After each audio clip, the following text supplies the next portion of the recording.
Our other buddy right now is on the fan hotline. He's our partner on the Browns Radio Network. He's Mr. Tyvis Powell. Tyvis, we're having fun with the nice first performance by Shedeur Sanders, not to poo-poo it by any stretch. But, man, people are pumped up about a preseason performance, and for good reason. He was fun to watch. Oh, yeah. Listen, the thing about it is, if he had performed bad, people would be trashing him. So it was actually good to see his great performance. You got to give him a little bit of credit because he definitely did go up against some of the Panthers ones. Granted, it wasn't for the entire time he was in there, but he did get to face some of their ones, and he did some good things. You know, he answered a lot of the questions that maybe coaches may have had as far as, you know, pre-snap things, adjustments, huddle, getting people in and out of the huddle, reading the defenses. I thought he did a really good job with that. I mean, the thing is, ever since he's been in camp, I felt like it hasn't been anything post-snap. We've seen all the videos of all the great passes he's made in practice, and it was nice to see him in the game have that same type of success. All right, I'm going to ask you a Browns question in a second. I got to ask you this just because the news came out. Ohio State number 3, is that right? Does that sound right behind Penn State? You know that's not right, but I know. That's why I wanted to ask you. I understand why they want to do that. I mean, Ohio State lost a lot, and Penn State obviously got their quarterback back, their running backs, and stole Ohio State's defensive coordinator. So I can understand why that. But that, at the end of the day, I could care less about the rankings now. I care about the ones in, you know, November and December. Did you care when you played?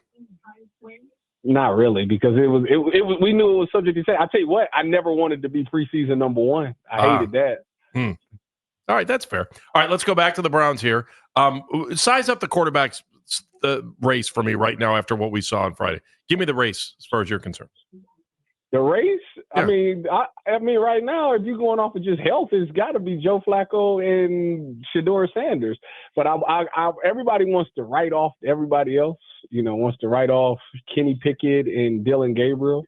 But I got to at least see it. I think this organization owes it to themselves to at least see them because they traded a 5th-round pick for Kenny, and they used a 3rd-round pick on Dylan Gabriel. So, like, if they don't pan out, we're gonna be kind of upset because you could have used those picks to grab another skilled player or something like that. But I feel like you have to at least see them. As great as Shidor was, or as good as he was to people, we still have to see Dylan Gabriel and Kenny Pickett at least once, and then be able to make a decision from there. You know, the one thing that cracks me up, if you just look at the numbers, Shedeur had a nice game. You know, 14 of 23. It's not like he was 23 of 25 for 300 yards or anything, but he had a nice game. I think folks were so pleased just to see somebody playing competent quarterback, Tyvis, that everybody's just giddy about it. And I understand that, and I get it. I'm curious to see if Pickett can be better, as good, if Gabriel can be better or as good, and if Shedeur can be better next time out than he was first time out against Carolina.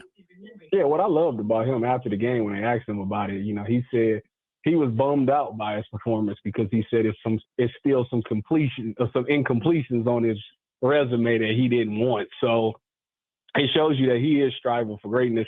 I do want to see what the offense looks like with Kenny and with Dylan Gabriel because it could look significantly different. I will say this, though. I thought about this earlier today. I believe in fair.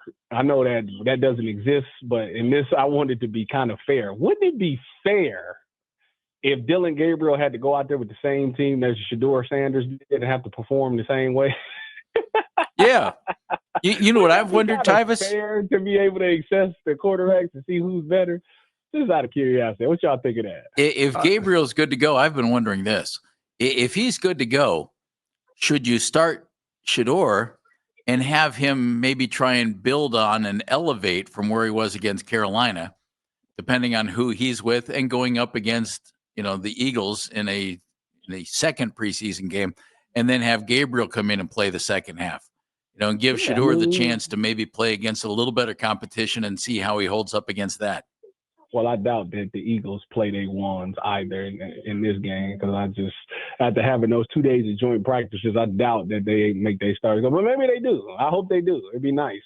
I don't anticipate the Browns, so I'm sure they're going to use their 2 as, oh, yeah, y'all did enough for the week, so y'all don't have to play in the game, which we'll see how that goes. when the regular season starts. Tyvis, I got to ask you, was everything fair when you were at Bedford? No. Was it fair at Ohio State? Life isn't fair. Right. I mean, that's the hard part. If it was fair, you should have been drafted in the first round. How many times do I have to say that? Yeah, no, they got it right. Undrafted was right where I needed to be. It developed a different mindset in me, so I needed that. But no, I just think that it would be interesting to see him go out there with the same unit and see if he could perform the same way. I mean, why give him better players? Why give him better players and not give Shedeur the same better players? I'm just out of curiosity. I'm just if you were a GM and you people are ripping you left and right because your drafts are bad, would you forget about the names? Would you give the 5th round pick more playing time than the 3rd round pick? Forget about the names. They're all just Browns now, Andy. I know, but I'm telling you to play general manager and your job's on the line.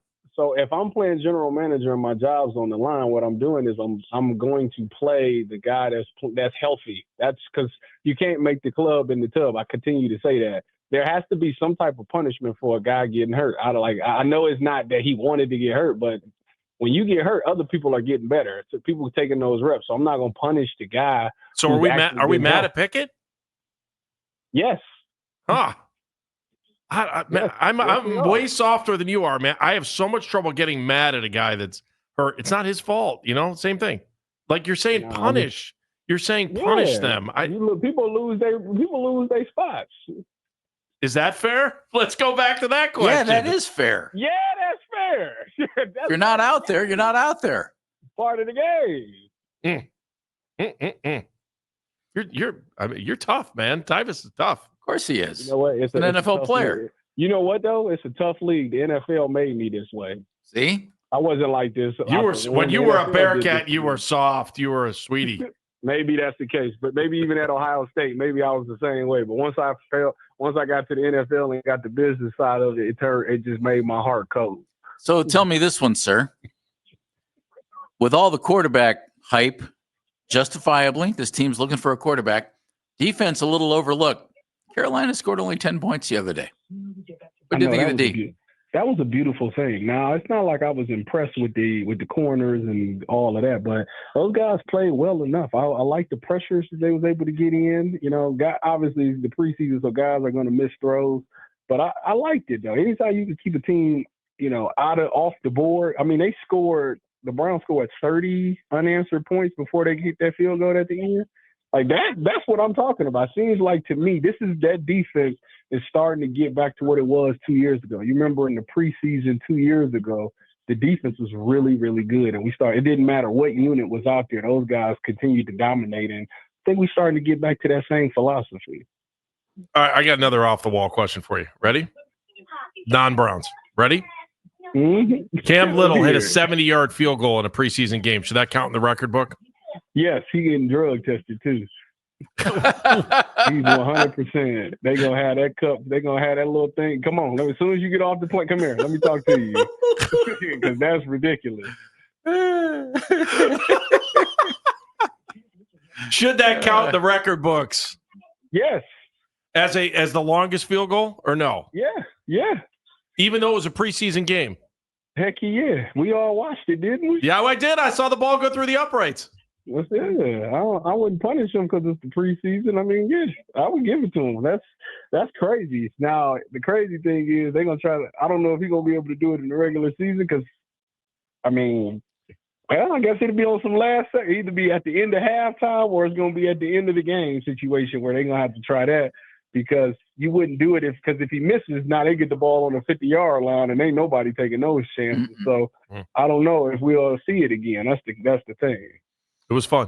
Tyvis Powell joining us from the Browns Radio Network. He's with Andy on the pregame. He's with me on the postgame show.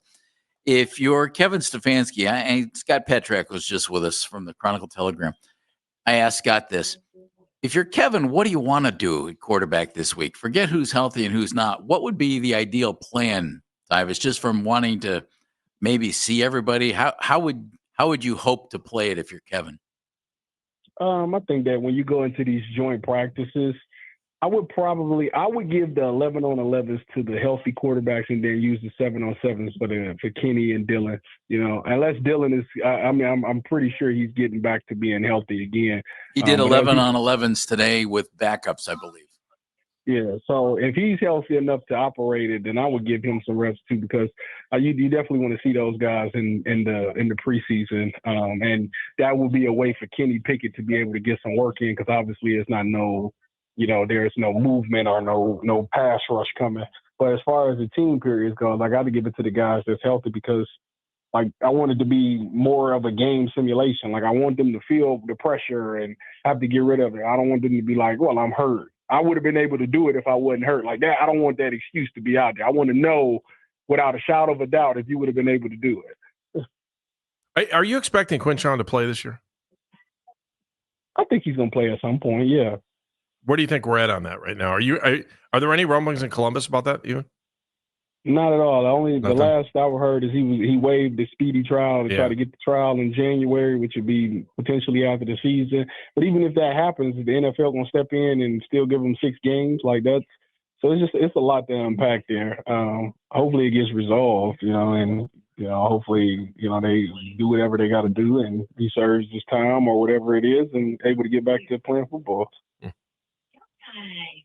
With 3 preseason games, is the second game more critical, or is the third game more critical, or is neither one a big deal? I think the third game is the most critical one, because that's the one that if you're a starter or if you're an NFL team, you should play your starters the majority of the third preseason game, because that's the final time that they'll be able to play before it's for real. Obviously, they're going to play that third preseason game. The next week is cut week, and they're off.